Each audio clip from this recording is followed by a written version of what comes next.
नमस्कार मित्रांनो, तर स्वागत आहे तुमचं नवीन एका व्हिडिओमध्ये। तर आज मी तुम्हाला घेऊन जात आहे सोलापूर येथील श्री सिद्धेश्वर मंदिरात। तेथे जाण्यासाठी तुम्हाला बस स्टँड पासून पर पर्सन 20 रुपये चार्जेस घेणारी रिक्षा भेटून जातात आणि त्या रिक्षा तुम्हाला मंदिराच्या गेट समोर सोडतात। तर बघू शकता आम्ही आलेलो आहोत मंदिराच्या एंट्रन्स समोर। तर सिद्धेश्वर मंदिर हे पूर्णपणे तिन्ही बाजूनी पाण्याने वेढलेले आहे आणि समोर ॲम्बियन्स बघू शकता, मस्त असा नजारा आहे आणि समोरच माझ्या मंदिर आहे। मंदिराच्या समोर मी चाललेलो आहे दर्शन घेण्यासाठी। तर उद्या मी श्रीशैलला जाण्यासाठी सोलापूरमध्ये आलेलो आहे आणि त्याच निमित्ताने श्री सिद्धेश्वरचं दर्शन घेण्यासाठी मी मंदिरात पोहोचलेलो आहे आणि तुम्हाला सुद्धा दर्शन करवणार आहे। तर थोडे सिनेमॅटिक्स मी तुम्हाला दाखवतो, तर बघून घ्या।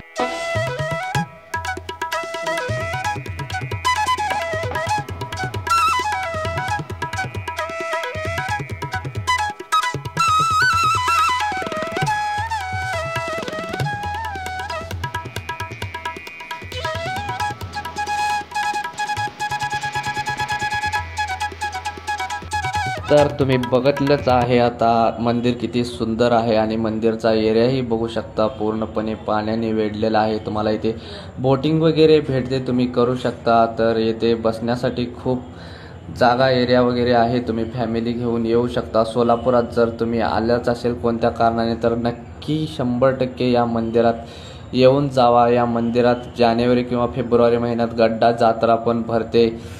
दरवर्षी गड्डा जत्रा सर्वात मोठी जत्रा असते, तर लांबून लोक या यात्रेसाठी येतात। आणि हे आहे मंदिरातील अन्नक्षेत्र। मी मंदिरातून निघतोय आणि जेवणासाठी जातोय साई खानावळला। तर तेथे जेवण चांगलं भेटतं। बसस्टँड जवळ जर जेवण करणार असाल तर तुम्ही साई खानावळला जेवू शकता, तर तिथेच एकदम बेस्ट जेवण भेटतं। सो व्हिडिओ आवडला तर लाईक करा, चॅनलला फॉलो अँड सबस्क्राईब करा।